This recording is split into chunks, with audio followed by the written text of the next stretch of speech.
name is Ubon Kings. I am Marvelous Apamaga. I am Chioma Akbala. My name is Ifunaya Ndule, but I'm living in a market speaking.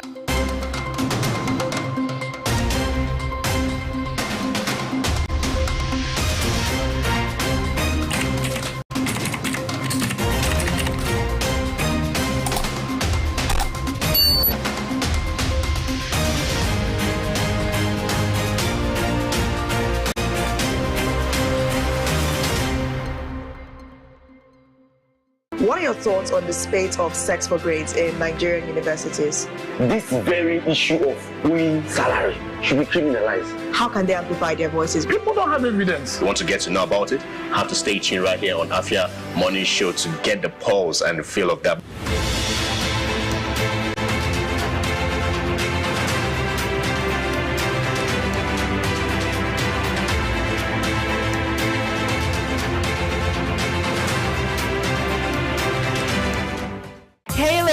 Join us on Gyno Plus every Wednesday at 6 p.m. right here on Afia TV, DSTV channel 254 and GoTV channel 17, where we will delve into health issues affecting girls and women in society. Breastfeeding doesn't even cause breast life. The frequency of breastfeeding means the approach you take to make sure that your well-being is maintained.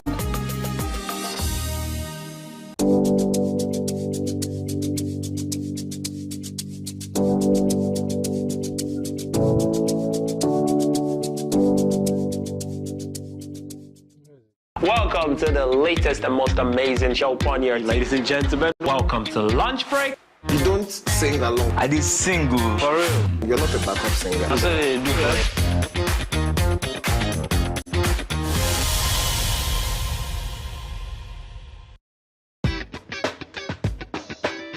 New week and another opportunity for us to gist and me to tell you, bring all the spice, all the things that are hot, trending and exclusive on social media. Sometimes I know there's constructive criticism. I know that you know how to quote it. So for the people that don't understand, I want to be like, oh, why are you doing this? Please, I'm not a cross-dresser. I'm only doing this because of the money on Facebook. There are some people you need to just tell the truth brutally. Let it hurt them. Give it hot. Afia TV official, exclusive every weekday on Afia TV.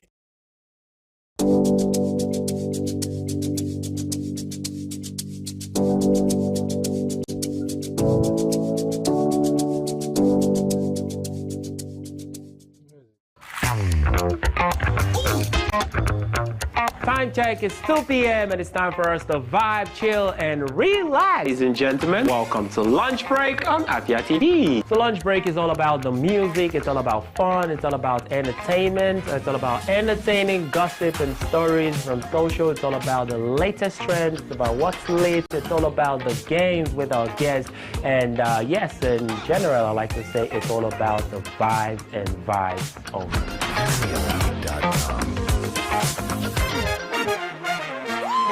Welcome to Afia TV,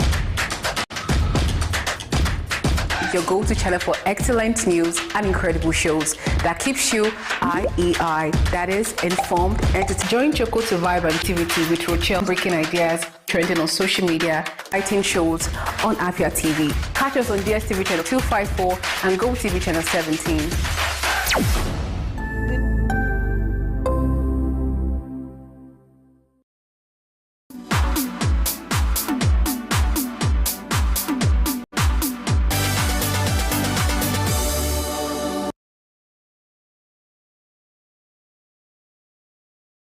Welcome back to the Afia Morning Show and thank you for staying with us. My name is Nathalie Uku.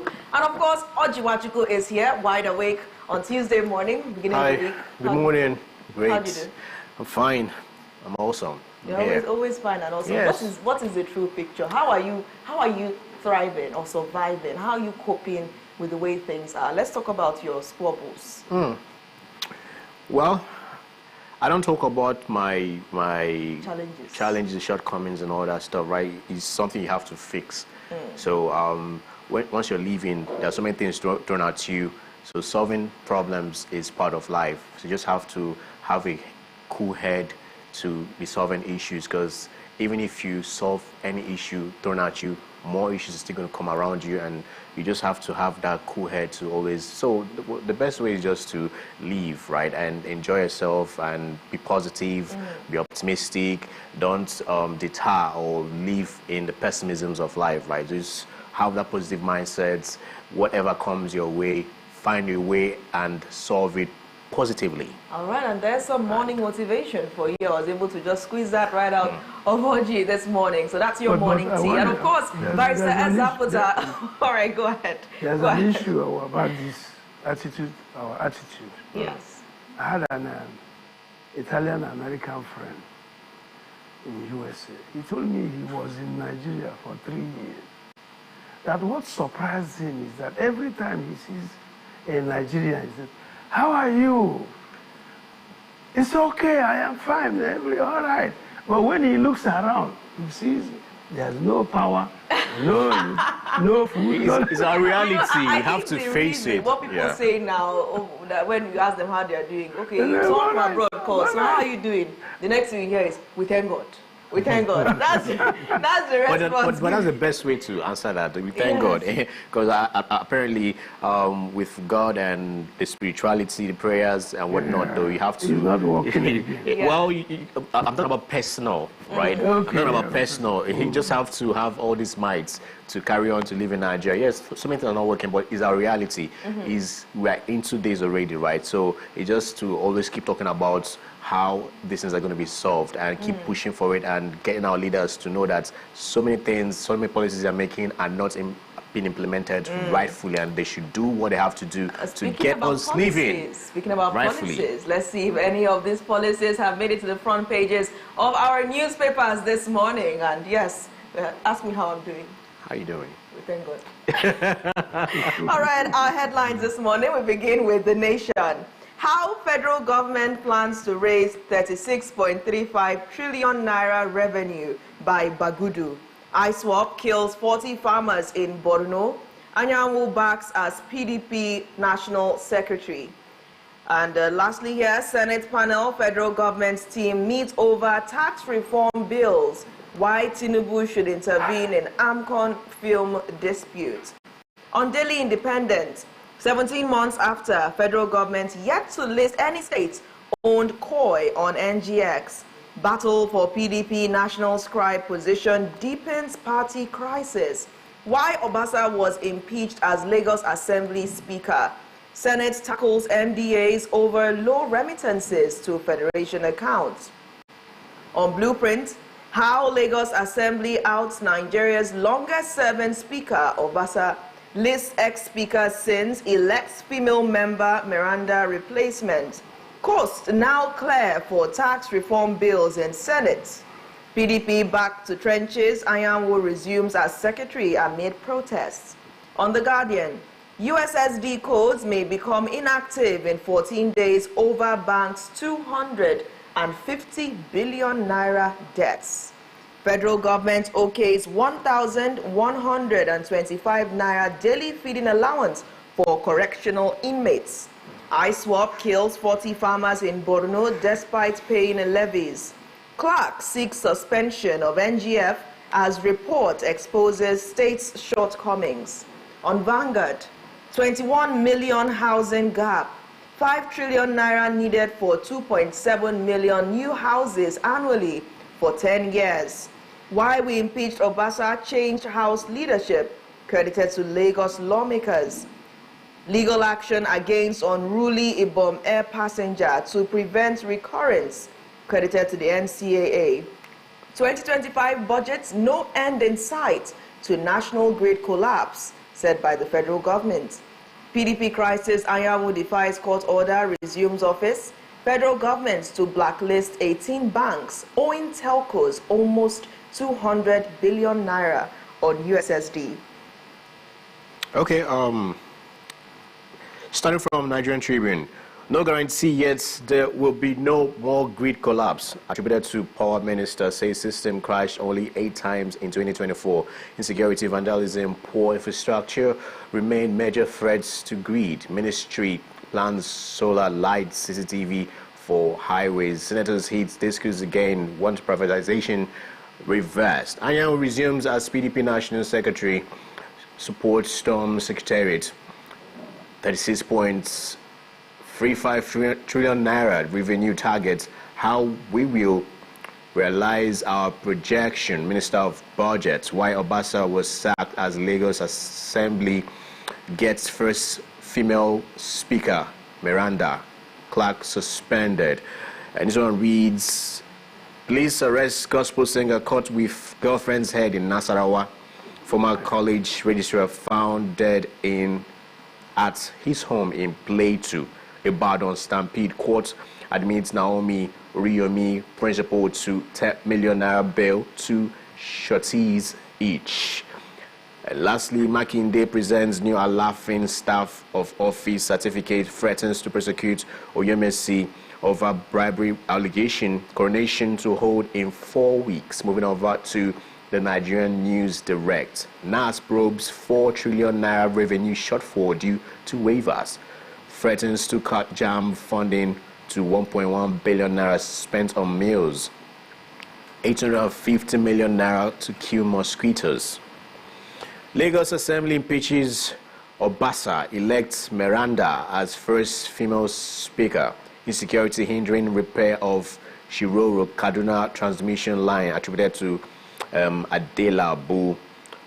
And moving over to the Daily Times, FG's plan to abolish state fund threat to tertiary education attributed to ASU. PDP crisis, Ayawo can't take the self-help attributed to the party. NAS query MDA's over 4 trillion waiver grants. And while Lagos Assembly impeached Speaker Obasa, moving over to The Punch. Inside story, how hubris intrigues power plays sealed Obasa's fate. Deputy Speaker Miranda sworn in as Lagos' first female speaker, Shaun Olu, claims innocence. Again, Boko Haram strikes in Borno, kills 40 adults, scores. Poor rehabilitation delayed despite $400 million loan. Tariff hike. Telcos, ICT firms owe banks 1.69 trillion naira. Coronation date fixed for Alafin designated gets staff of office.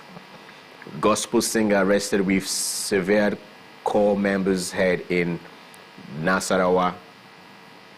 And moving over to the last one right here, Daily Trust. How Boko Haram killed 40 farmers in Borno, attributed to the survivors, victims for mass burial today.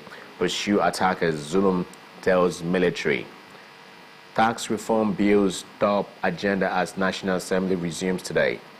Since the cost Lagos Speaker his seat. Since that cost Lagos Speaker his seat. FG confirms bird flu outbreak in Kanu. PDP crisis, Ayawu resumes as secretary despite court's order. Lawmakers query JAMB for spending 9 billion naira on meals, trips, trainings, orders. That's all for the Daily Trust. All right, Oji, what do So let's talk about JAMB and their spendings.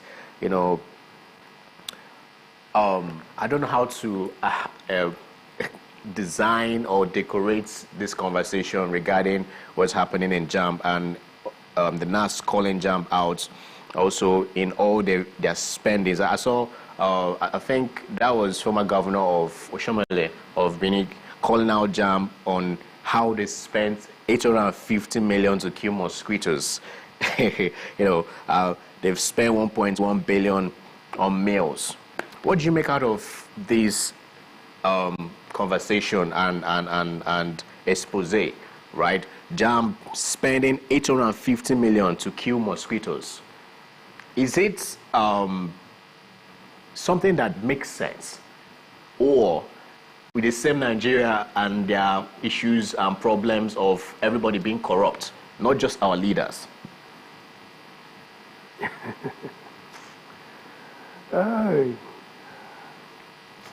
My take is that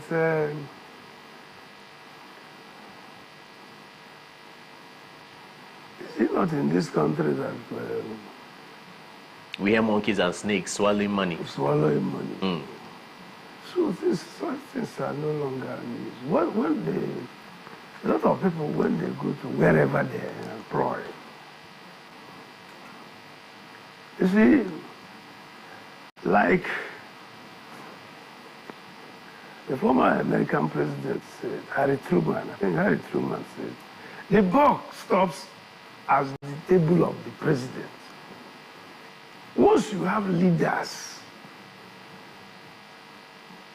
that are not straight, it's difficult to have subjects that are straight.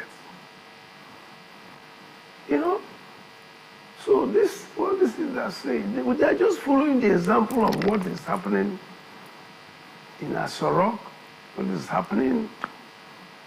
You know, you find a situation where 21 million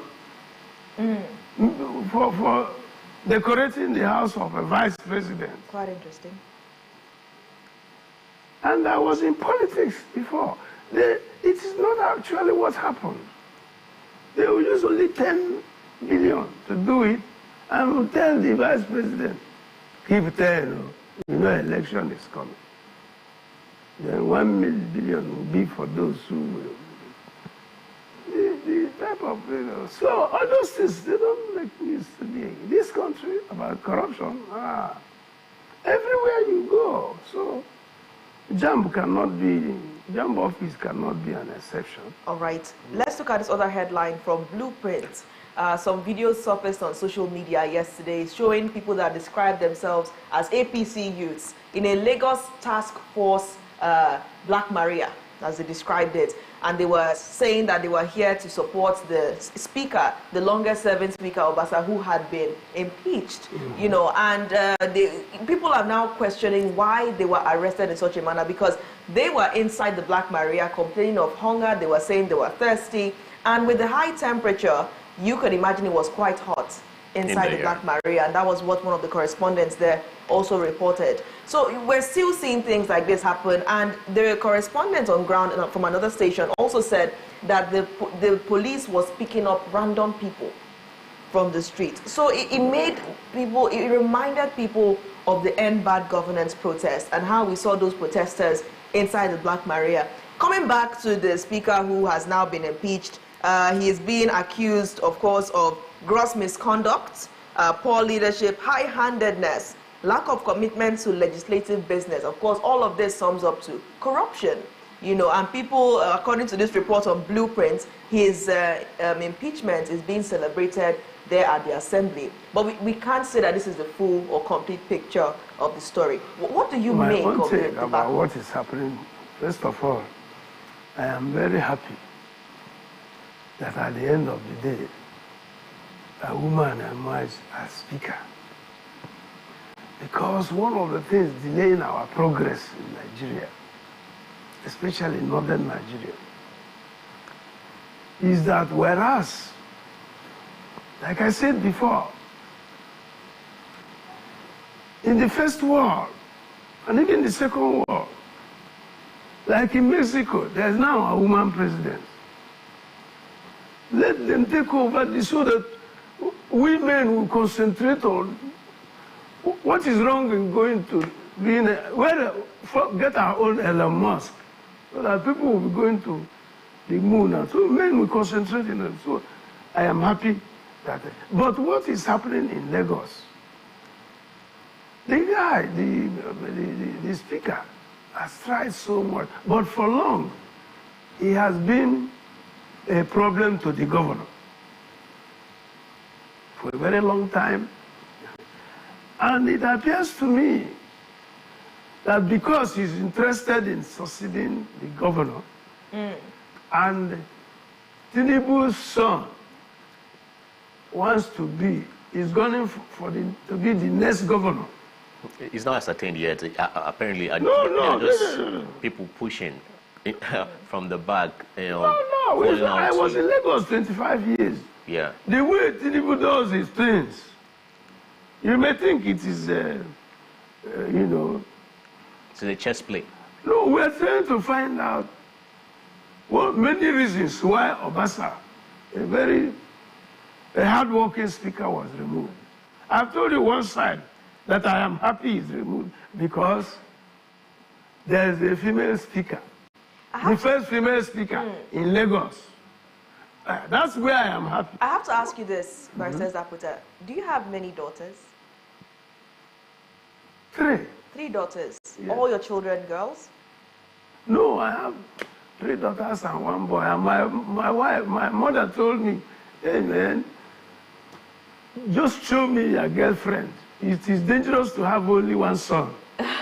My mother said... You know why I say that? Because it is evident to us on the show that you are a strong advocate for women in politics. Because I remember how you stood behind Kamala Harris on the show, and you had a heated debate with Ume Ade Nadi on one of the editions of the show when we had another analyst here with you. So it's clear to us that you are a strong advocate for. Whenever you hear a woman has assumed office, you get so excited. But don't let me distract you. Go ahead with your line of thoughts.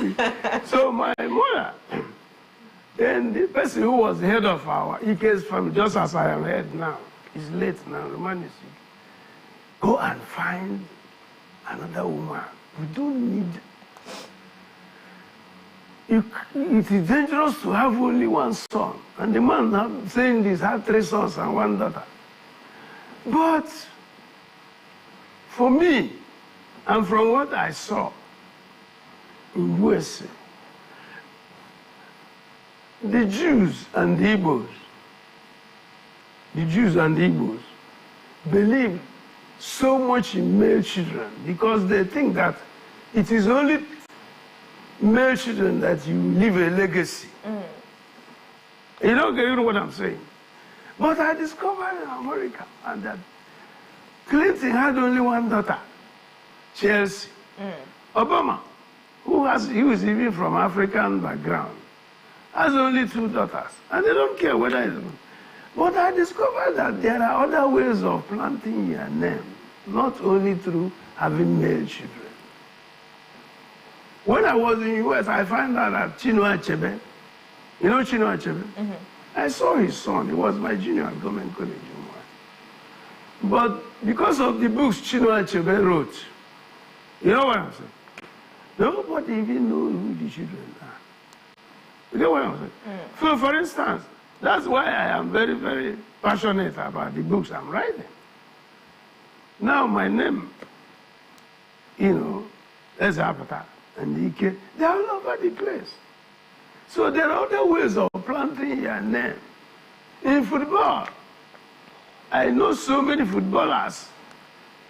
One worker, do we know whether he has male children or female children? So, so there are other male relating this story is trying to connect it to the reason why the Lagos House of Speaker of House of Assembly, was removed, is because President Tinubu is playing a chess game of his son becoming the next governor of Lagos State. We're trying to connect the story and the conversation. I was watching Arise TV, and one of the persons doing exactly what I'm doing for you now. Yeah. That is a resource person. Analysis. Analyst. They said so many things, even Channel TV, those they brought on this issue are of the view that there is no way the Speaker of Lagos House of Assembly will be removed without an instruction from the President. I was there before. That is the way he gets on. He chooses and takes away people planning for the future. The guy is a strategist, a political strategist. So make no mistakes about it. I may be wrong, but one of the reasons why this speaker is going on, he is interested in being the governor, the next governor of Lagos State. And make no mistakes about it. Tinubu's son is going to be the next governor of Lagos State. Okay, let's look at this headline too, because it made you quite shocked when we were reading the headlines earlier. And this is taken from The Punch concerning the gospel singer that was arrested with the severed core member's head in Nasarawa. He was actually apprehended by church goers, and now he is cooling his heels with the police. What kind of spirit do you think will move someone to commit such a crime? And the person that did it is a gospel singer or is a pastor. Which one is he? Gospel singer. Prominent gospel singer at that. Okay, let me tell you again. One of the yardsticks of knowing a backward country is believing, superstitious beliefs. There are 10 of them. Maybe one day I'll have the opportunity of naming them here. Literacy rate, level of technology, status of women. Another thing you know, a backward country is belief, superstitious beliefs. When people don't go for science, other people are now talking of artificial intelligence. And that's why there's one song I was hearing one day saying, this and that. I was very happy with that song. Because people will come and work very hard and become a peace president or innocent president. Somebody will say, but when he was undergoing apprenticeship and suffering to go there. So why I'm saying is, all these things are about taking somebody's head. It is that sign of backwardness. Maybe we use it to do rituals, which is so much in Yoruba land. Rituals. All those things will not take us to anywhere. All right, we're running out. You see, every time you see inventions happening in temperate world. But here we are still talking of taking somebody's head. Yes, and being apprehended by churchgoers, right? So let's get your reaction to this quickly because we have to wrap this up. This election, the Ohanaeze Ndigbo election, has caused very important. A lot of controversy. Very we have a factional leader, and we have the leader that was, of course, elected. Some people have described it as a selection in Enugu, and the one in Port Harcourt. And the one in Port Harcourt, I watched an interview where he spoke. He's very passionate about his stand. He feels he's legitimate, that the election should have been held in Port Harcourt. Whereas we have the PG that was elected here, who has been congratulated by President Tinubu, and of course the election was witnessed by other stakeholders and the Southeast government and other stakeholders as well. So what is your reaction first to the factionalization? And secondly, this Ikwere debate concerning if they are Igbo or if they are not. Yes, you know Those what? two questions. I wish we started with this because this thing has a historical problem. Origin. When the Germans lost World War II, the victorious powers, that is Britain, America, you know those are Russia, the victorious powers, they divided Germany into two. Eastern Germany, Western Germany. They even divided the capital, Berlin, with a war, so that Germany will not come together again. Are you listening? That was what happened after the Civil War. The victorious power, federal government said, we must do something now to cut the Igbos to size. Then they told the people of River State, or people of that area, if you want to remain relevant in this project called Nigeria, disassociate yourself with Igbos. So all those who answer, umu this, umu that, they put arrow there, rumo this, rumo this, rumo that. They did it even to Asaba people. In Lagos, every time we go to Igbo meeting or an Eze meeting, you get somebody from Abo telling you, I am Igbo speaking. I am not Igbo, but I am Igbo speaking. What kind of bullshit is that? Sorry. I'm following the example of Trump. Trump started speaking bad English, so I'm sorry, Papa. Trump was speaking like that, and they are tolerating him for speaking. We have to watch our language. I'm sorry about that. Go ahead. I did not know when I started emulating Trump. Sorry about that, because that's the type of English he's speaking. As well. It's wrong. Yeah. All right, go ahead. So what I'm saying is, after they said, so after some time you meet somebody from Asaba, they'll tell you, I am not this Igbo. It was what happened to Germany that they did to the Igbos. But thank God, now, that federal government or divide and rule, that's what we call divide and rule.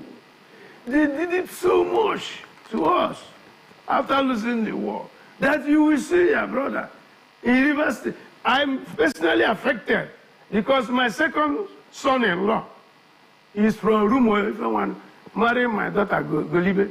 The way they behave, even for the marriage and stuff like that, even to come and marry my daughter, you find that finally, in the case of Rivers State, for those of us who study geography, all the people living in the boundaries of every country, or every tribe, or every race, the way they behave used to be a combination of, they never behave like the hinterland people.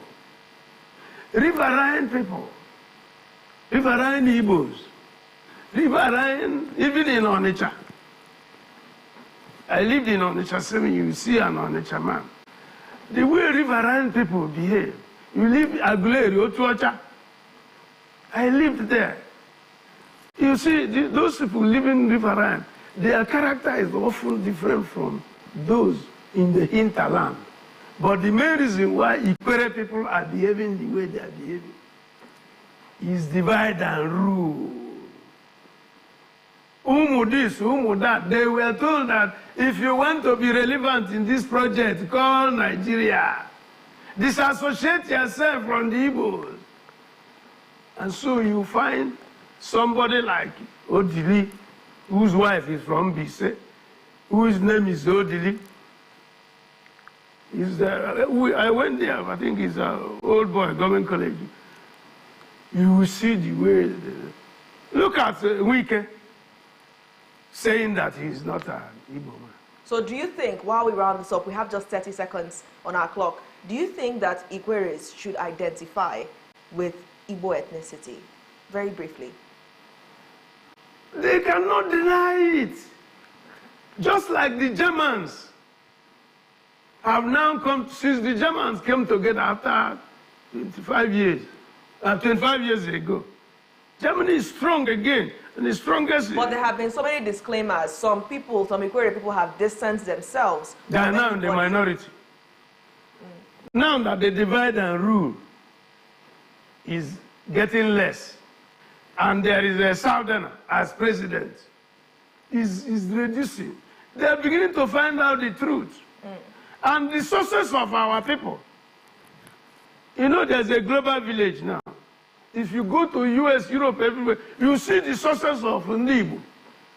In New York and New Jersey, they meeting they call Coal City meeting. If you are an Igbo man in New York or New Jersey, and you go to Coal City meeting, you'll be in a mess. To the extent that even a Fulani man came one day to Coal City meeting. I have to ask, what's this Fulani man doing here? They said he went to Federal Government College in Enugu. Because the meeting is for anybody who has ever lived in Enugu. All right. Thank you so much, Barrister Ike Nzapụta. So the divide and rule is ended. All right. And our people are waking up to know that there was a deceit. I like that you always bring in the historic perspective. So I have to get you to commit on this program that you'll be able to join us tomorrow as we mark 55 years since the Nigeria-Biafra Civil War. Tomorrow is January 15th. So would you be able to join us as we have that look into our archives, our history during tomorrow's broadcast? I'll call you after the show. Give me some time to think. The program will be back shortly with a Okay, I'll be here. Is it this place? I like this.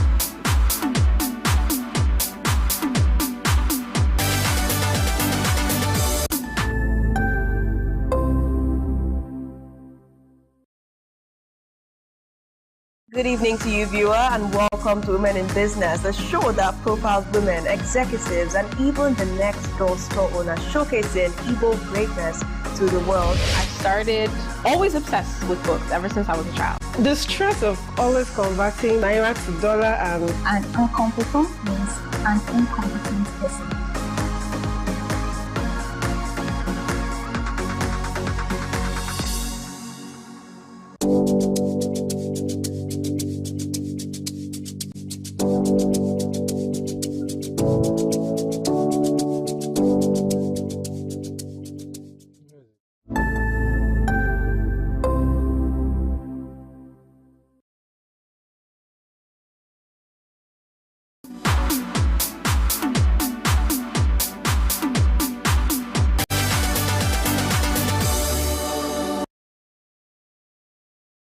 Welcome back to the Afia Morning Show, and thank you for staying with us. This is when we go on a trip around the region, and today we'll be beginning in Enugu State, where the once abandoned Hotel Presidential appears to be wearing a new look. This was evidenced during a tour of the facility by Afia TV yesterday in company of the project engineer on site. The detailed update.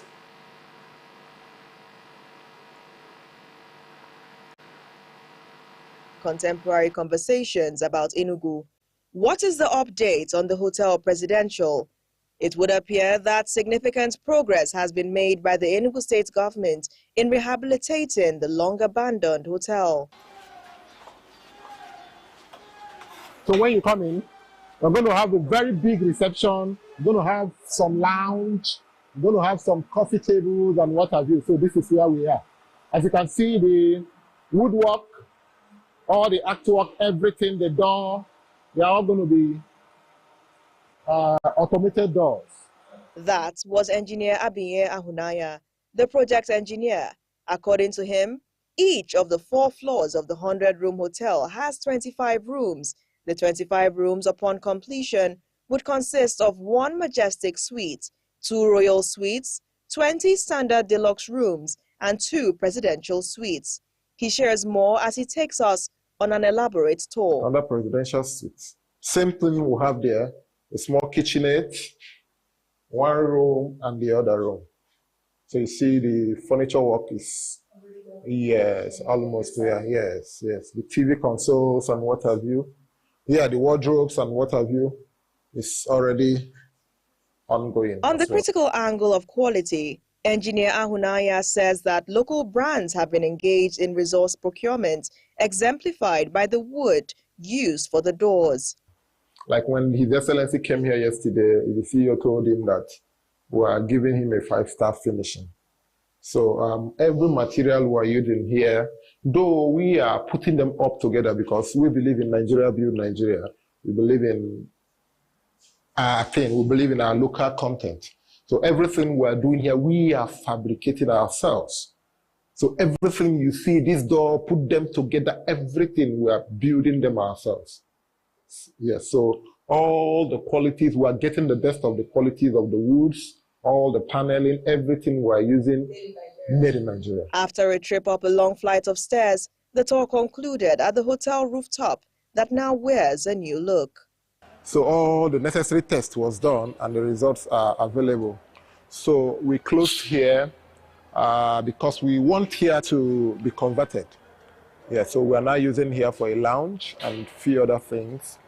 And also to reduce the, we saw that the decking over the years because of the time, yeah, when we did the integrity test and a few things, you know, the rainfall comes directly on it and there are a lot of seepaging and all that. So we wanted to reduce that water issues with it here. So the roofing and everything had to come up. So we now converted. We did all the structural reinforcement that is needed to support what we want. The project engineer concluded by commending the state governor for his developmental efforts while sharing challenges and an ambitious timeline for completion of the project.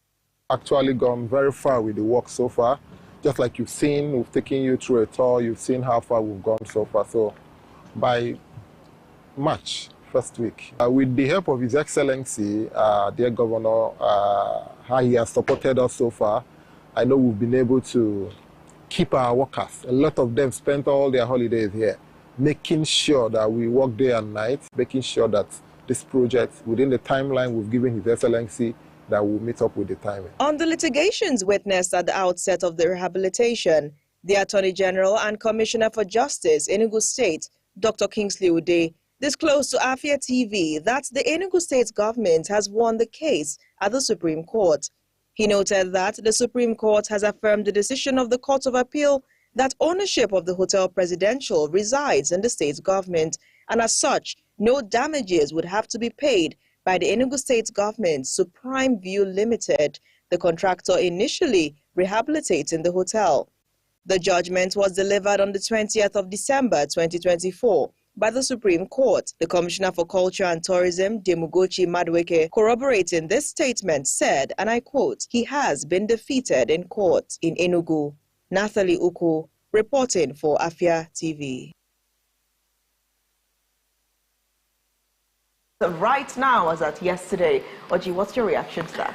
Well, timeline is the paramount thing when it comes to this regime, because I love the fact that they always give timeline to when to start and to when to finish, and it's very important. And it's a great deal after all these years that this hotel, like Monumental, is going to be finished and, you know, go back to its old glory, right? So it's a great deal, and what Dr. Peter Mbai is doing in Enugu State, right, and this being part of it too, right? And I love the new face. It's looking so good. It's not even finished yet, and you know the whole place is looking accommodating. You already want to right? move in? Yeah, I just told you that roof bar. Well, let me just shut up. All right, the roof bar, of course, you can see it's been covered a little. Yeah. The contractor said that there was another rooftop which they wanted to set up another lounge. Okay. But I don't think it's going to go that way. I think it's supposed to be a very exclusive setting. Looking from the outside, right, the aesthetics, you literally imagine how it's going to be when the whole stuff is complete, because it's going to look very nice and beautiful. Yes.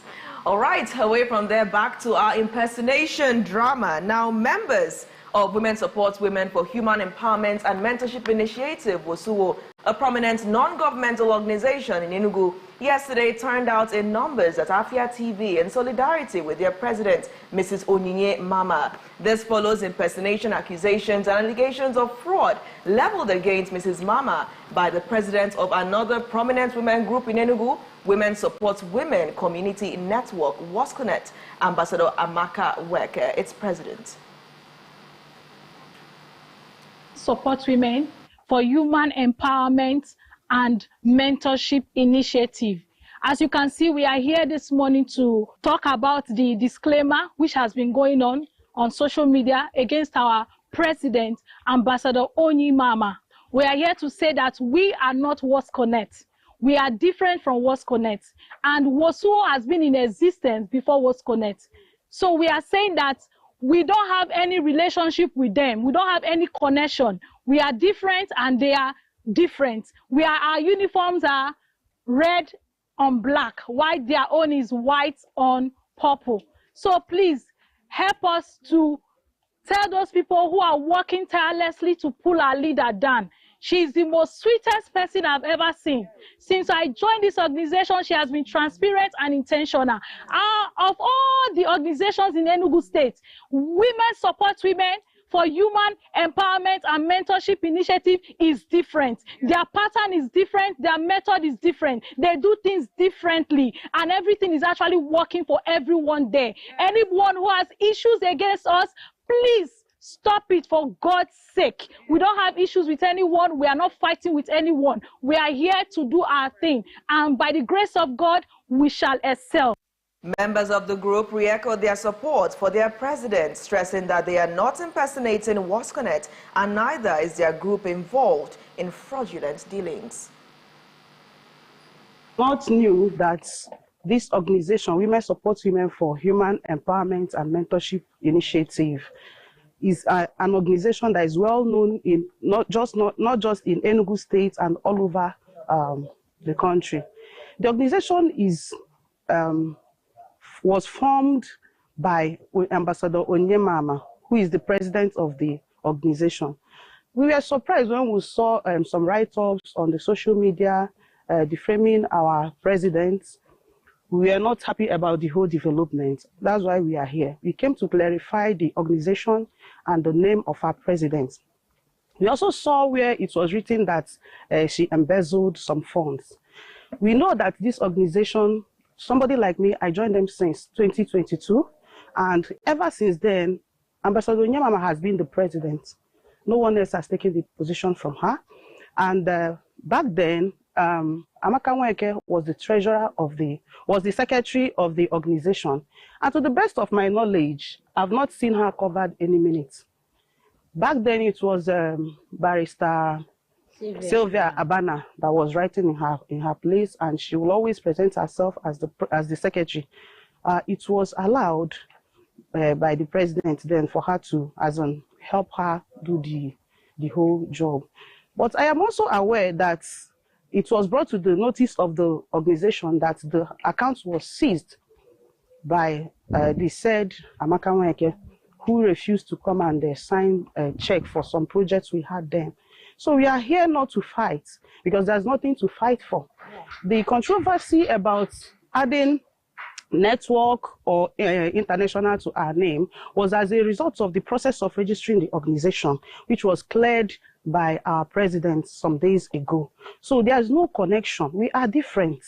Even though the beginning of the names are the same, like Women Support Women, but we are different organizations. We operate differently. I'm the mobilization chairperson of this Women Support Women for Human Mentorship and Initiative. You know, we have all the letters we have written before to the people we have already visited has been with Women Support Women for Human Empowerment and Mentorship and Initiative. There's no other name with the headline, because we use letters to visit them, then they will invite us to come. So all the letters we have written is with our own name, with our own logo. So we don't write any letter with any other name. So we still stick with our name, Women Support Women for Human Empowerment, Mentorship and the Initiative. So that's what we are using. What has brought us to clarify our names and to differentiate WOSUWO from other groups? We know we have different groups of women, but we are different from Women Support Women Community Network, as they claim. We are Women Support Women for Empowerment, for Human Empowerment and Mentorship Initiative. We call ourselves WOSUWO. As you can see, that's our slogans. You can call us Women Support Women, and our color are red. We have different diversity and different things we are doing. Like our co-organization, like Women Support Women, West Connect, we are disclaiming about our president. Our president is Ambassador Onyemama. So we are different. Even if they have any other thing, this is an organization. Is attacking our president. If you attack our president, you're attacking all of us here. We are one, we are organization. We register our organization. We have CAC of our organization, and we are doing our own things differently. We don't fight anybody. We are women that support each other. We are not here to disclaim or disable anybody or disframe anybody. So we are asking the public to please, if I'm saying anything, they should look inwards on the thing that they are saying, because we are intentional, and whatever we are doing, we are clear. If they need any accountability, they can come to our office and check it. I'm the secretary. I'm the treasurer of the organization. Our secretary is here. So we have full executive and we have board. Look at our mobilization team. We have welfare people. So the organization is well formed, and everything we are doing is well stipulated and well documented. So we are begging the public, the person trying to degrade our president, please, they should stop. That's why we are here. Our president, Ambassador Onyemama. So we are here to any accusation leveled or defrauding or eating any money or bribing or whatever that's been on social media. Please, we want everything to be calm. We don't want any problem with anybody. We are women that support each other. The women groups have been in the news of late over a recent impersonation disclaimer issued by Wasconet, led by Ambassador Amaka Weke, against Wosuwo, led by Onyinye Mama. In the disclaimer, Ambassador Amaka Weke accuses Onyinye Mama of impersonating her on TV programs and during a visit to the First Lady of Enugu State, using the name Women Support Women Network in a petition addressed to the Economic and Financial Crimes Commission. She also alleges a 10 million naira fraud. We'll go on a quick break now. When the morning show returns, we receive insights from Ambassador Amaka Weke as she joins us to share her side of the story.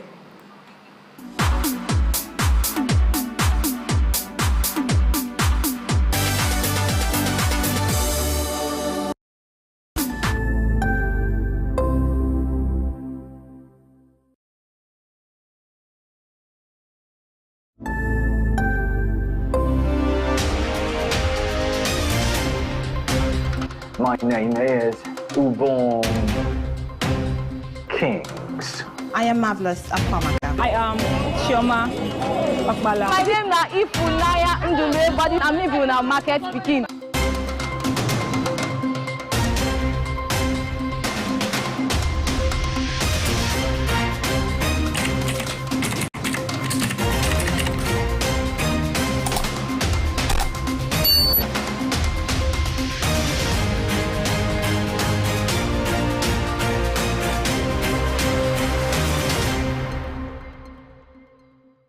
What are your thoughts on the spate of sex for grades in Nigerian universities? This very issue of owing salary should be criminalized. How can they amplify their voices? People don't have evidence. You want to get to know about it? Have to stay tuned right here on Afia Morning Show to get the pulse and the feel of that.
What are your thoughts on the spate of sex for grades in Nigerian universities?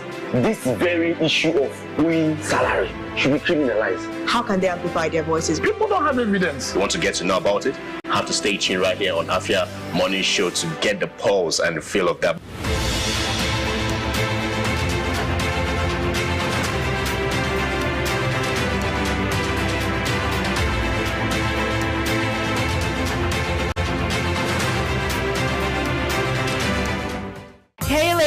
Join us on Gyna Plus every Wednesday at 6 p.m. right here on Afia TV, DSTV channel 254 and GoTV channel 17, where we will delve into health issues affecting girls and women in society. Breastfeeding doesn't even cause breastfeeding. The frequency of breastfeeding determines the approach you take to make sure that your well-being is maintained.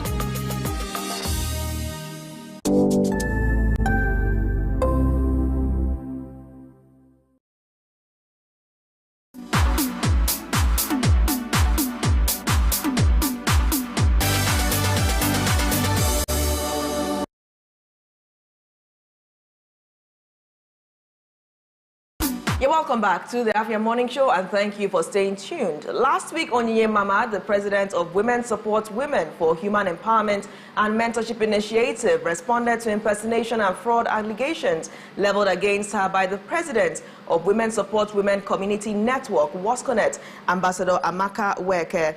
Ambassador Amaka Weke, accompanied by her organization secretary, were in the studio yesterday and in a similar vein shared the motivation behind the disclaimer and her allegation of fraud against the WOSUWO president. The full interview. Initially, you did not want to speak because the case is already with EFCC. What motivated you to finally come forward to share your own side of the story concerning this Women Support Women saga? Okay, I have been receiving a lot of calls from concerned people asking questions. Some said they actually cannot hold anything to this. They don't know the background. How did it happen? What is going on? A lot of calls and text messages that they want me to speak, that I should come and clear the air from what she had said. And why I didn't want to come initially, because as you said, the matter is already, with EFCC, and I didn't want to break protocols. But I kind of got an approval that whatever I am doing has no business with the investigation that is ongoing already. So that was why I called you and I said that we will come on board to lay a background on all these issues and also make clarifications on the lies. Onyinye Mama, the executive director of Heroine Women Foundation, exhumed from the pit of hell, because that is how I see it. So that is why we're here this morning, to lay a background so that people will get to know how all these things started, and also make clarifications on her claims. So tell us, how did it all start? Because our understanding is that after the visit to the First Lady of Enugu State, that post was made, Women Support Women Network, and it appeared that that was the real motivation that now caused this to come into the public light, and then we had the evidence that you shared of the News Tonight flyer by Afia TV, alongside other flyers like the Breastfeeding Week and the rest of them. Would you say that this started right after the visit was paid to the First Lady and the post, or where did it start really? Not actually. Onyinye Mama met me towards the end of 2020 in one of the NGO programs. She approached me, introduced herself. I never knew who she was, but she knew who I was as at then. So she told me a lot of things. She said that she's trying to get presence in Enugu, especially to have a connection with the First Lady of the former governor. But all her effort proved abortive, that she would like to partner with us and all of that. And she also told me about a challenge she was facing with an NGO woman in Enugu, that she wrote proposal, the woman took it and all of that, a lot of things. And I was like, if that was what happened, that the lady didn't do well. But at the end of the day, I got to also get the real gist. So I told her that I will help her, that we do programs together in collaboration with my organization. By the way, then I was working with Global Society for Anti-Corruption, GSAC. That was 2018. That was actually when I joined the civil society organization, when GSAC opened their Enugu office, precisely 28 July 2018. So I told her that we've been doing a lot of programs with both the government, donors, and other agencies. And our presence is well known. So I told her that we'll do something together. So in 2021, March precisely, when the International Women Day was approaching, I called her. I said that we'll do a collaborative program for this upcoming International Women's Day. That program will involve the ICPC, because already I partner with the ICPC, EFCC, and all those organizations. It will involve the ICPC, then will involve the Office of the First Lady for that program. But that we are going to write an official letter to Her Excellency. And in that official letter, that I will put her number, specifically her number, so that when they reach out to us, they will reach out to her, then she will inform me, then we'll take it up from there. And that was exactly what I did. We did that letter We sent it. And eventually, the First Lady office reached out to her. Then she went to see the First Lady without informing me. It was after she has gone to see the First Lady that she informed me. But I didn't take it to heart. I said, no problem. We continued with the program and we did a flyer. That flyer, I will share it with you because you pop it up. So we did a flyer, we put the picture of the First Lady, we put the picture, my picture and her own picture. And that program was Global Society for Anti-Corruption in collaboration with Heroine Women Foundation. And we invited an ICPC officer to also speak because the theme for that year revolves around women in leadership. Then our own theme was the role of women in corruption prevention and peace building in the era ravaged by COVID-19. Because that was, COVID-19 started 2019, 2020, 2021. So then it was already post. But that theme was revolved around that COVID-19. So I told her also to get another resource person from her own side. She got Professor Joy Onyeso. And we did that program. That program, we did it at Roots. We invited key stakeholders, civil society, women, and all of that. And we did that program. We did other activities, award giving, recognizing women that, you know, were doing well then. So after that program again, I did another program, the Enugu State Integrity Debate. That program was sponsored by Enugu State Government and Fine Brothers Nigeria Limited. I brought her in again as one of the judges. Ebere Amarizu was also there, the ICPC were there, and all of that. We did that program. So that was how I kept carrying her along, and we kept doing things together. Until around August, I received a call from the former governor to join some women for a leadership training in Rwanda. And after I finished answering that call, I was very happy and excited. I thanked the governor. I dropped that call. Immediately, the first person I called was Onyinye Mama. I didn't even call my husband. I didn't call my sisters. I called her immediately to announce the good news. And my intention behind calling her was to also inform her, since she already had a relationship with the First Lady, so that she can find a way to get the First Lady to involve her in that training. Little did I know that she has been aware of that training more than 1 month. In fact, let me use her exact word, 1 month. So immediately I called her, I said, sis, so because what she calls me sis, we call ourselves sis. And mind you, the whole thing became so close or loved up because my siblings saw the picture I took with her in one of the programs. And they were like, how did I know this person? I said, I met her, she's an NGO woman and all that. They said, this lady is my immediate youngest brother's friend, though, that they actually dated some time ago. So you see where the love, you know, for her now developed. I was like, how come I didn't know? They said, sis, it's not everything that you will know now. Then we were living in Maryland and they were living in Achara Layout when we were, you know, much younger. So that was all the whole thing that made me, you know, we started sis and all of that. So immediately she picked the call. I told her, I broke the good news, you know, to her. She laughed. She said, sis, now, wow, are you just knowing that she's been aware since 1 month ago that her name is even on the list? I was like, I became cold in my spirit 1 month ago, and you never told me.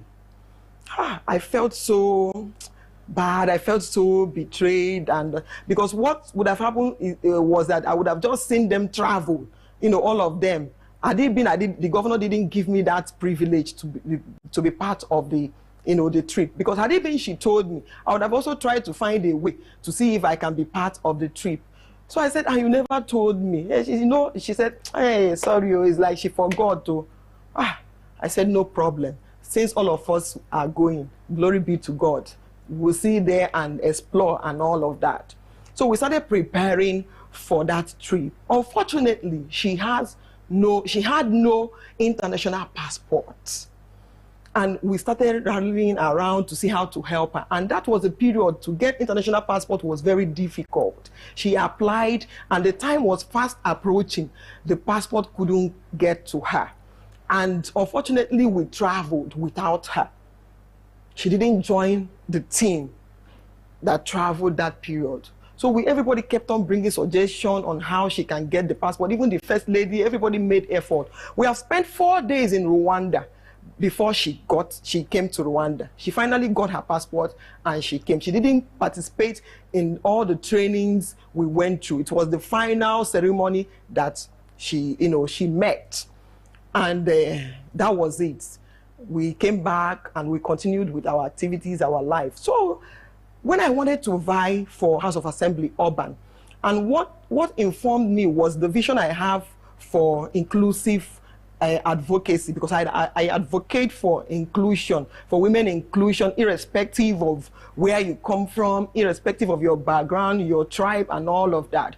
That was why I started Anambra Women General Assembly. But I've had that vision even before I registered the Anambra Women General Assembly. So I made up my mind to vie, to break the barrier, to also change the narrative and reach out to my constituency, and make impact.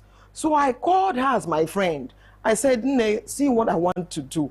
I want to, I'm a political advocate. I advocate for women in politics, women in governance, but I want to lead by example. Let me just first try this out. She said that I am from Anambra. How will I do it? I said, that is the thing. We need to break biases. We need to break barriers. I've lived in Enugu more than 35 years of my life. I can vie. And besides, I am not trespassing or breaking protocol. This is the urban constituency whereby any other person can vie for that post. So that was what informed my decision.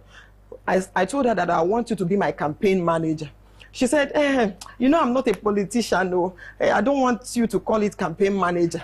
Can we call it campaign advocate? I said, fine. They are all the same thing. Whether manager or advocate, no problem. I accept. She came here and said that I was begging her that I said I had long legs. That was all lies. I never went into politics to vie for that position because of long legs. I went in there for the passion I have for my people, for my constituency. That was what informed my decision. So we now started. I told her that you will create a group by yourself, but you would definitely add me to the group so that I'll be seeing what is going on. And that group will be solely for me, so that we can share things, share our flyers about my profile, so that people will know that I'm vying. Those that will give me support can also give me support. So she created that group, she added me, and added a lot of women, a lot of people in that my group. And this was Women Support Women? No. It was bearing my name, Amaka Nweke. It was not Women Support. You will get to know how Women Support Women started. So unfortunately, there was one other woman that was also vying for the same position in the same constituency with me. She is the current PDP woman leader, Peace Patrick. So she was also in that my platform. So suddenly she started posting about herself. And so the thing was bringing conflict, and some people were saying, no, this is wrong now. Go and create your own platform. Now this platform is for Amaka Nweke. You don't have to be posting your own, because the two of you are vying for the same post. That is not right now. So the thing was like causing problems. So we now decided to create another platform so that we can bring in every other woman in Enugu State that is also vying for one post or the other. She contested. She also vied. She was also in that platform. So I told her, create another platform. So she now created another platform different from Amaka Nweke platform. But then we never had that Women Support Women name. She just created it. We called it one name like that. So she added everybody. She added me, made me admin, and we continued the advocacy and all of that. So we're now looking at what name do we call, what name. So Women Support Women name came up. So when that name came up, she said that her madam, the woman she worked for before she started her own, because her Heroine Foundation was registered in 2019. So she said that her madam bears Women for Women. So I now told her, why don't we align with Women for Women and build it instead of Women Support Women again, when we already have existing Women for Women? She said, no, she doesn't want to have anything to do with that, let's just. So that was how we started using Women Support Women. So along the line, I bring ideas. I suggested market sensitization because of the rate of apathy, on voting. So we decided to do something to do market sensitization. So I now told her that I will speak with the governor so that he can give us support. I will tell him that this is what we want to do, to go and sensitize women so that they will also, forget about the apathy, their hate for voting and all that. So I spoke with the governor. I said, look at this, our group, look at what we are doing. We need support. So he now said, fine, that he's going to support since I am involved. So he now said, no problem. So I now told Onyi that we are going to write. Two of us will write. Meanwhile, that we cannot be answering women support women and without certificates, that we need to also register it with the local government, at least for now, so that we can have legal backing, you know, on that name. So I told her that it will no longer be Women Support Women, that it will be Women Support Women Group. Since it's not for one person, it has to do with many women. So she now said, fine. I personally went to Enugu North and registered that organization. She was not with me when I registered it. And why I made her the chairman was because already she was my campaign manager and she was the one coordinating it for all of us. I didn't want to deny her that privilege. Ordinarily, as an organization, whether you register in CAC, the secretary is supposed to be the one to coordinate. But because already I am contesting and she's the one that is my campaign manager, I said, you will be the chairman. Let me just be the secretary. And I'll add other people. There is somebody I added as our legal advisor, Barrister Nena Anozie. She refused. She said, no, that I shouldn't add Nena Anozie, that I should not add her, that she does not understand her way and all of that. I told her no problem. But I later added Nena Anozie, and I knew why I added her because of her own status. And she has been with us all this while, supporting what we are doing. So I registered that organization in 2022 with Enugu North local government. I have the documents. You know, she was saying that I should go and present the documents I used in registering. These are the documents stamped by Enugu North. So I registered it. These are the names of the people as the directors for the Women Support Women Group. Look at it, Women Support Women Group. So I also spoke with the governor. I said, we would like to come and meet with you so that we can talk with you, have a one-on-one fatherly talk with you and let you inform you about our plans, our vision, everything we are doing and the need for women to be included in this upcoming election. We need women in politics. We need women to win, some posts in Enugu. So he said, fine. He invited us, and we went. All of us. We are about 20 women that went for that visit, and we sat with the governor and we talked at length with him. And at the end of the day, plus the discussion I've had with him, he said he was going to support us with 10 million naira. And so the former governor. The former governor. So that was what he told us. But he said one thing. He said this money will not be sent to any individual account. That it will be sent to the account of this organization. And what was the exact organization? Women Support Women Group. Women Support Women Group was the exact organization. So after that visit, I told her that there is need for us to now open an account. That we must open an account for the organization. Sorry to take us back a little. What was the intention of the money? What was for voter education, for sensitization? Voter education sensitization was the intention of the money, not for anything, for voter education. So I now went to Sterling Bank all alone again and registered it. All I did was get this document. She will sign. I told her sign as the chairman, because that was what I registered, with at the local government. She signed and everything. We opened that account and that money came in. I will not be going into the details of this money thing because the matter is somewhere, like I told you. So withdrawals were made, withdrawals that I was not aware. I was like, in fact, the one that made me so much feel so bad was the one Princess Obiajulo made.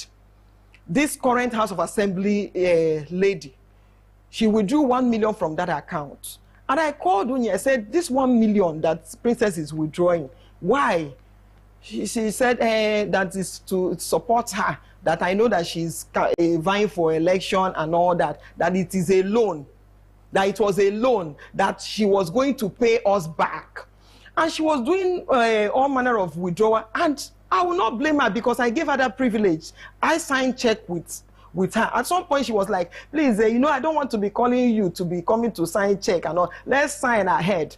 And because I believe she says she's an expert, so I never knew that she cannot be accountable. I am an anti-corruption personality. Even if I'm sleeping and you call upon me to give an account of anything, any transaction, I will be ready at all times to do that. So I expected that from her. So I asked her, she said that is a loan that she was going to pay back. I said, no problem. She made a lot of withdrawals and all of that, but I will not go into that. At the right time, we will talk about that. So she started doing a lot of things that does not align with the vision, the mission of the organization, and I was not comfortable with it. She started campaigning for people with the same money that the former governor of PDP gave us. And she came here and said she's not a politician. She campaigned for APC, she campaigned for Labour, she campaigned for APOGA, using the money that was meant for voter education sensitization. We went to not more than 15 markets, if I'm not mistaken. No, you're not. And we were not more than 20 that did that sensitization. So what happened to all the money? How much did she pay those who went for sensitization? In fact, at a point, she said she was going to pay each person 4,000. You were there. She said she was going to pay each person 4,000. I said, no, 4,000 is too poor. Let's make it 5,000. But eventually, she paid some people 4,000 and paid some people 5,000. So in all the markets we went to, some people got 50,000, some got 40, some got 35. Depends on how many times you went for that sensitization. So calculate it, 20 persons, 15 markets, and you know how much we spent paying people. So she was now using the money beyond what the money was meant for, and I became so uncomfortable. I kept my cool because I know that on a very good day, we will definitely give account because it is not our personal money. It is money meant for the women and for sensitization. Do you have an account statement? Of course. We won't go into that. Everything is nothing is hidden. But these are some very serious allegations. It would be great to have a copy of the account statement. So because a lot of people have been brought into the mix. We're bringing in the former governor, bringing in Princess Obiajulu. So it would be nice to see. You will see it at the right time. You will definitely see it at the right time. We are not joking here. This is a serious matter. And she allowed it to get to this level. So we are going to help her, you know, we will help her to the later. Yes, we have evidences. We are not just talking for talking's sake. To meet and review our activities and what we have done. And you are calling me to come and sign check because I cannot sign any other check. Enough is enough. She said, what do I mean? That I should come and sign this check. I told her, go and call police. That I'm not signing check. Come, let's sit down and sort things out. All right. We have spent 8 million already from the money, and you want me to come and sign the remaining money, 2 million plus all the things she has been taxing people, making it up to 2.5 million in that account. I said, please, I will not sign. This is not how to do it. So you're saying as it stands, 2.5 million is left in the account. Now, exactly. What year exactly was the money released? Just to re-emphasize. That money was released in 2022. 2022? Yes. So towards the end of 2022? Because look, I have the letter. Wait, let me show you. This is not just to be talking. See the letter, copy of the letter. This letter was written for that morning, 15 July. But you know it was not released immediately.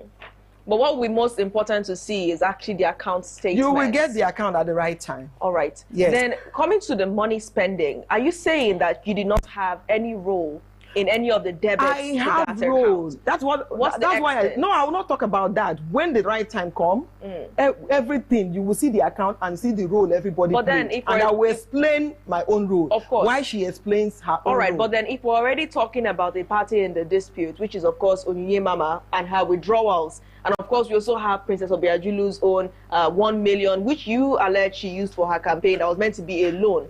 If we're talking about people who are already parties to the dispute, it's also important that we hear. I just said that I am also a party because there were withdrawals that I made. What were those withdrawals? No, I will not mention it now because I didn't mention that of Onyinye Mama. She did the major part of withdrawal, But that is not what I will go to because investigation is already ongoing. So, okay, if you're not going to mention the exact amounts that were withdrawn, what was the purpose of the withdrawals that you made? What was the money to be used for? The money was meant to pay for the sensitization. Yes. Your withdrawals are exactly. You used the money that you withdrew for sensitization. She was the one I gave it. The withdrawal was given to her. Who paid you? So you're saying concretely that there was no money that you withdrew for any purpose beyond sensitization? I don't want to go into that because the money that both of us also took part was from her withdrawal. I don't know. Please, this investigation is ongoing. At the right time, I will still come on board and speak on that. We're waiting for that. Now, Women Support Women Group, Onyemama says, no longer exists because CAC did not accredit or did not give them that name. No, I'm not done, no. All right. So while this was going on, remember I told you that she called me and said I should come and sign check, that she has no soup and all of that. And I said no. That was the origin of the problem. That was the origin of the problem. She got so mad and she got angry. And she started chatting me on my private chat. My WhatsApp was hacked because I had a lot of information on that WhatsApp. So we were now talking back to ourselves privately. Nobody knew what was going on the platform. In fact, one of the occasions, the mother noticed that something was wrong. And the mother called and said, Amaka, what is happening? I want to see you. I laughed. I said, Mom, is it because of Onyemama and myself? That we will sort it out. She knows what to do. That I've already told her what to do. Once she does that, the matter is settled. You know, she insisted that she wants to see me. And she gave me an appointment to come. That very day, we were preparing with my mom because I told my mom to go with me. I got a call from her again. She said, Amaka, please, I'm going to somewhere with Daddy. Don't bother coming. I will give you another appointment. Right inside my spirit, something told me that it was Onyemama that stopped her. So it was later that I heard that she told her mother, why was she calling me? That she wants to know what Amaka is up to. That was the language. That she wants to know what I was up to. And that was it. So when we were still talking, she would send me a message that I should come more. If I don't do this, that she would deal with me and all that. While we were still talking on a personal level, she removed me from the platform. Okay. Now, because of time, we would have to get straight to the genesis of this, which is the impersonation disclaimer that you dropped on social media. So I'll go on with that. Yes. How do you describe this as impersonation, especially if the name, the logos are completely different? Okay, fine. So as she removed me from the platform, she also blocked me. 2 years plus now, she blocked me on WhatsApp. We don't have any access to each other. So I moved on with my activities and all of that. So with other women that she removed her too, and other key women she removed. We decided to, continue with our advocacy. But I told them we can't do this without registering an organization.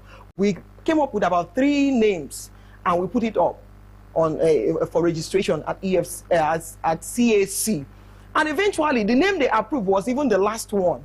The Women Support Women Community Network was our last option, and CAC approved it for us, and we started running with it. We never presented any name until we got a registration. So she moved on. She was doing things with Women Support Women Group. At some point, she removed Women Support Women Group. She started using Women Support Women. We never looked at her. It has no business with us. It is not clashing with what we are doing. And at some point, she removed Women Support Women. She started using Women Support Women International. We still didn't bother because it's not clashing in any way.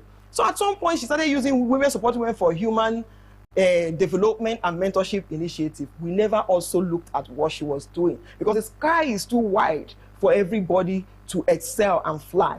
Then suddenly, we saw her use Women Support Women Network. It became a concern for us because CAC cannot approve Women Support Women Network when there is an existing Women Support Women Community Network. The difference there is just the community. And in their wisdom, they know that these organizations will definitely clash, especially in the same vicinity. It became a concern. We also kept cool.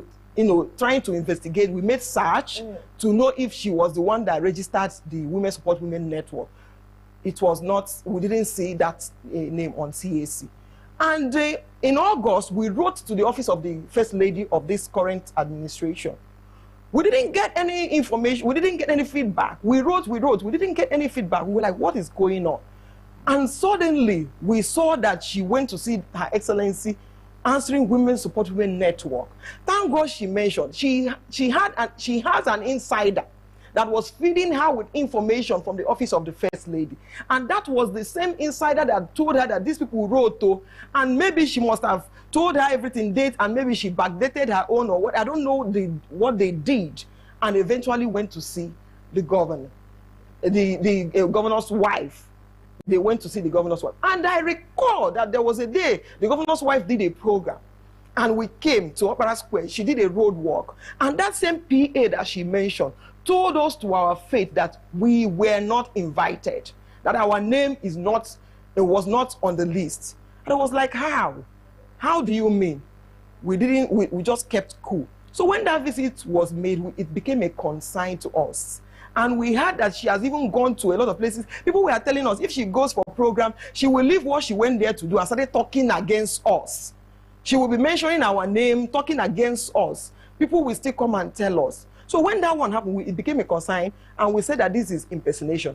And already we have searched for all the names she has been using, and none was in the CAC website. All right. Now, very quickly, Onyemama has said that leaving people to refer to her as President Women Support Women Network or President Women Support Women was just an oversight, because she didn't see it as something that she should bring up. And that is what has also now amplified the fears that you have concerning use of the name. What do you have to say about that remark by Onyemama about it being an oversight? She is very, very wrong saying that, because Women Support Women is not an acronym. And if you investigate further, we are waiting for CAC to review the owners of the names we sent. If you investigate further, you will find out that somebody, an organization, is already answering Women Support Women.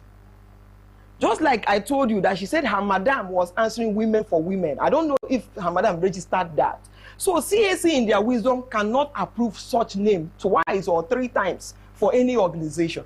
So that statement she made was very, very wrong, because she has no legal right to start answering Women Support Women when she has no certificate of registration or approval to answer the name. And Women Support Women is not an acronym. When you talk about acronym, you're talking like names like WOSCONET, like the WOSUWO she was answering, or WSW, or anything. But she refers to it as a slogan. It is not a slogan. You can only use it for hashtags. You can only use Women Support Women for hashtags. You can't use it as an organization to say that this is your name so that people will now know you as Women Support. You don't have a certificate to show for it. It is wrong and illegal, and that is impersonation, because she's impersonating other people that have the legal right to those names. But you don't have the legal right to Women Support Women Network. I have the legal right of Women Support Women Community Network. See the certificate here, because she said that we went and got fake certificate. This is our CAC certificate approved by CAC, and we never used it until we were sure that we had this certificate. Okay, so just to establish it, the name is too similar. It's too, and CAC cannot approve 2 similar names. All right, what will be your final word on this issue? My final word is that she made a publication and said that we should present our document, that she will present her own. And immediately we presented her own, and up till now, more than 48 hours or 72 hours, she has not presented her certificate, because finally she claimed here on Afia TV that her name, she has denied. She told you that all other Women Support Women, Women Support Women Group, Women Support Women International, Women Support Women Network is no longer existing, that she has no affiliation with those names. That what she now owns is Women Support Women for Human Development and Mentorship Initiative. But she then corrected it and said it's empowerment. I don't know about that correction. Oversight. We saw it. It was live. She mentioned it. She said, we wrote to Her Excellency, let me quote her, with From the beginning of the interview, we wrote Her Excellency with our letterhead, with Women Support Women for Human Development and Mentorship Initiative. And she said, maybe it was Her Excellency that made mistake. Her Excellency is not making mistake. Then she also later said that maybe it was a mistake on her part, like oversight. Everything is a mistake then on her side. The correct one is everything is a mistake. Something she has been using for like two years. Yes. She has been using at intervals. In fact, there was a flyer she made where she put the picture of Ambassador Bianco Ojukwu. That flyer had 2 names. That flyer had Women Support Women for Human Development and Mentorship Initiative, and underneath it, another name, Women Support Women International. Who does that? So what we want is justice. Like I told her in my Facebook post, I said, if you present your certificate of these names that you've been using to deface us and to defraud people, I am going to kneel down and apologize to you. And I'm going to delete all the posts I made against you. And I will issue a public statement apologizing to you. I gave her 1 day to do that, but she never did. She never provided any certificate. All right, so when are we going to see the documents that are linking once the us to the EFCC, once they are done with their investigation, everything will be available, and I will still come back here. Being the secretary, what did you observe about this whole saga? Okay, so Natalie, thank you for having us. The truth of the matter is I'm not just secretary to WOSCONNECT. The sensitization she mentioned, my ambassador mentioned, and the one that Onyemama mentioned, I was the chairperson. I was the one that coordinated all the markets that we went to, okay? So I was part and parcel of Women Support Women group. And at some point I left. They know, she knows. And because I asked her a question on accountability at the origin of that group, tell me how was this organization formed? Who are those in charge of the finances? Because we were doing a lot of things then. But she could not give me any, reply to that question. She, shredded it under the carpet like I'm asking too much.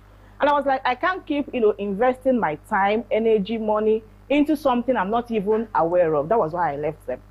It was later on at around 2024 that she met me on her own.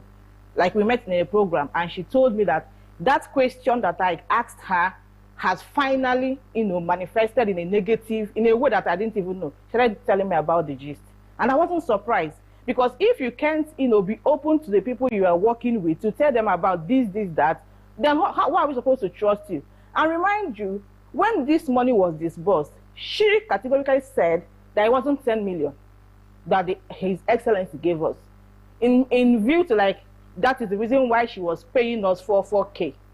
She told us that it wasn't 10 million that was paid. How much did she say that? I can't really remember because we're in law, but I know emphatically clear that it wasn't. She said it wasn't up to that. But then she must have provided an explanation. She didn't. She doesn't provide explanation for anything. As that when I was with her, she doesn't provide explanation for anything. Okay, so because I have already left, I was just there to collect the money that I worked for, and I left. So now seeing all this saga, I have few things to say. Like you asked my ambassador about the name and all of it. Like we don't own Women Support Women Network, and we don't own Women Support Women International, and the one she talked about lastly. And I'm telling her on this, recording that if you say there's an oversight, that you just allowed people to call you any name that they like, I will tell you here that it's not true. Because you as Onyemama, you know yourself and you know the status. Like your voice, they call you the voice in Enugu State. People can't call me Chizoba Ebu and I answer because I want to answer Chizoba Ebu. No. She knows what she was doing because she keeps going from this name to the other name to the other name. And the recent, this Women Support Women Human Development and Mentorship Initiative, she even used it at this December to run a lot of programs. So is she trying to say to everyone that she has been making mistakes with all these names to remove development and non-art empowerment? All those things are just lies. And she just has to own it up and say, I have been making mistakes and let's forge ahead. You understand? She can't be lying about all these organizations without any proof. Okay? So we are here telling her, provide an evidence. if you say you own women, support women, human development, or human empowerment, give us your evidence. Because we have even searched the CAC portal, everybody can access it. That name does not exist. The one that exists on the portal is that human empowerment. That is the one on the CAC website, which was registered in 2023. It is there, but it's even inactive. So if it is her name, why is she, using it, and why is it not active? And again, she owns Heroine Women Foundation. Why hasn't she, answered any name that relates to Heroine Women? Why is she not dancing up and down with that name? Why the women support? Why is she, rigmaroling with that women support women? It's a call to action question. All right. Thank you. Thank you so much. I think that's our time.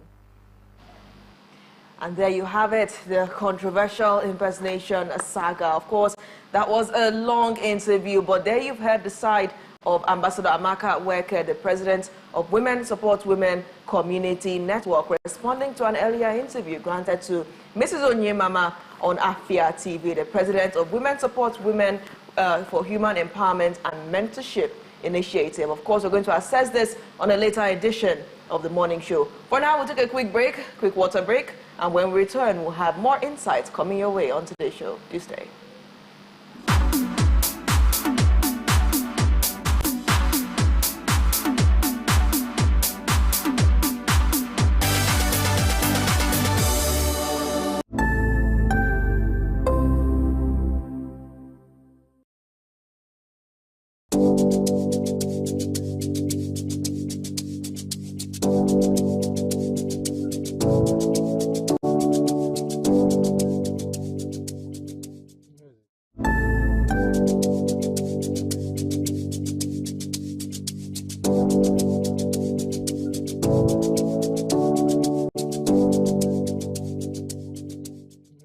Welcome to the latest and most amazing show on here. Ladies and gentlemen, welcome to Lunch Break.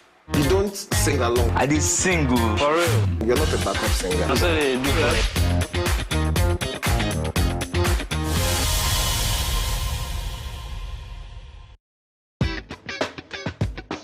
It's a brand new week and another opportunity for us to gist and me to tell you, bring all the spice, all the things that are hot, trending, and exclusive on social media. Sometimes I know there's constructive criticism. I know that you know how to quote it. So for the people that don't understand, I want to be like, oh, why are you doing this? Please, I'm not a cross-dresser. I'm only doing this because of the money on Facebook.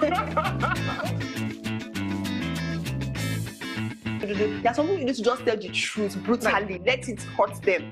Give it hot. Afia TV official, exclusive every weekday on Afia TV.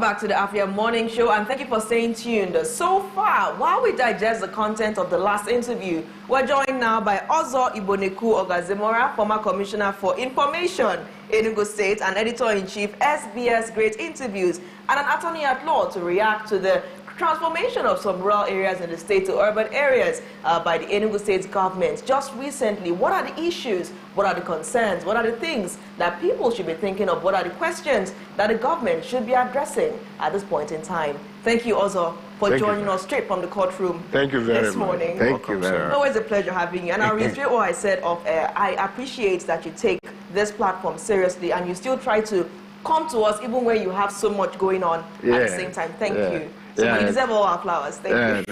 Thank you very much. All right, so it's important. Issues, concerns, the Executive Order number 1 of 2025, the Land Use Regulation 2025. What are the things that people should be thinking of at this point? Okay. Thank you very much.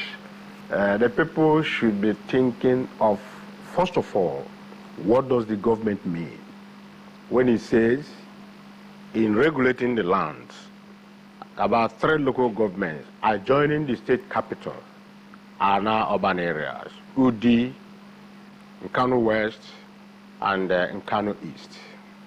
They should ask a question.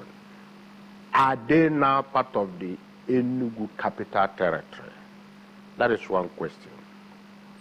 Then they also have to understand that, yes, the government, the state government, by the Land Use Act, Section 1, which says all the lands in the state are entrusted on the governor as a trustee, not as the owner.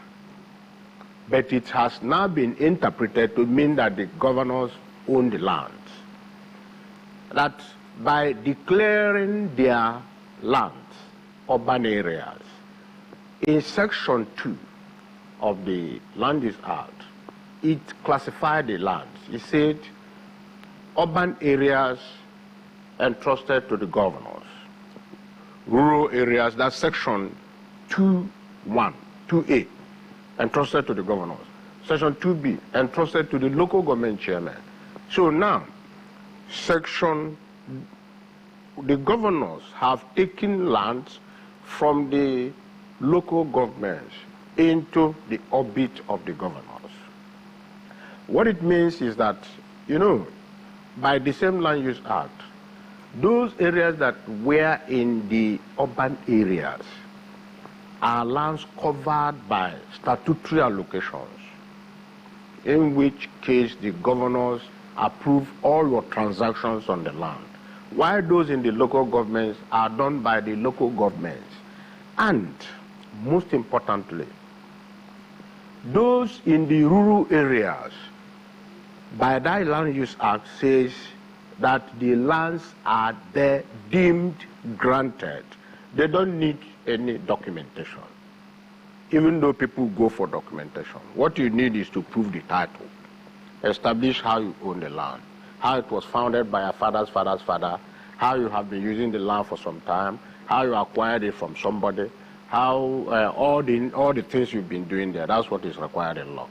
But now, when those lands are now moved to the state, those things may be there, but now you have to obtain the approval of the state government to do business on that land. You have to obtain the approval of the state government, that's the governor's consent, for you to now sell the land, for you to now build a structure on the land. When the commissioner was talking, he said that it's no longer going to be you doing what you want with your land. You have to go and find out if your land is mapped as an industrial area, so that you don't go and begin to use it as a residential area. If your land is mapped as a residential area, so that you don't go and start using it as a commercial or industrial area.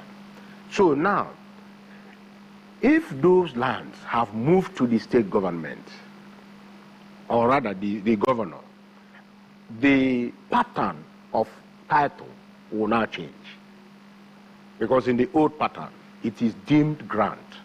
That is, the law recognizes, that Land Use Act recognizes that you own it, whether you have documentation or not. But now, you have to prove it by obtaining governor's documentation. That's the Minister of Lands. So what it means is that my house in my rural home, through the local government, I will now have to go and get governor's, the certificate of occupancy for it. All the other property there, people will have to do that. And you now begin to pay urban land charges. That is where the suspicion comes from.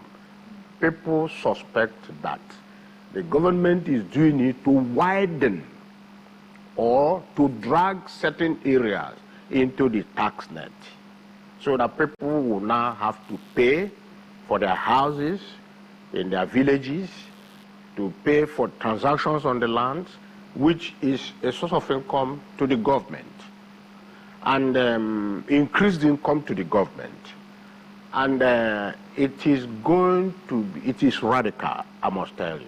It is radical, because the government will have to do a lot of explaining to the people for them to understand that their lands can no longer be just transacted on the way they were done in the past.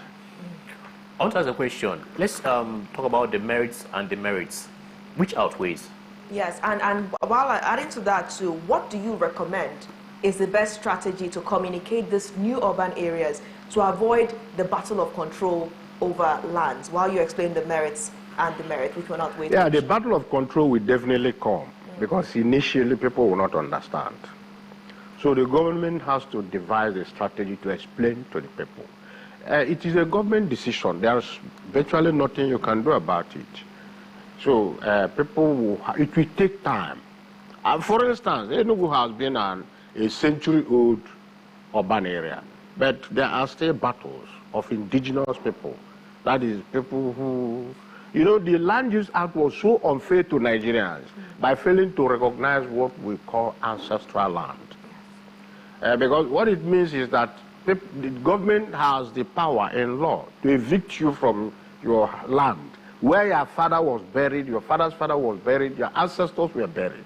Evict you from there, maybe relocate you, pay you compensation, and use the land for something else, thereby erasing your entire history as a people, as a person.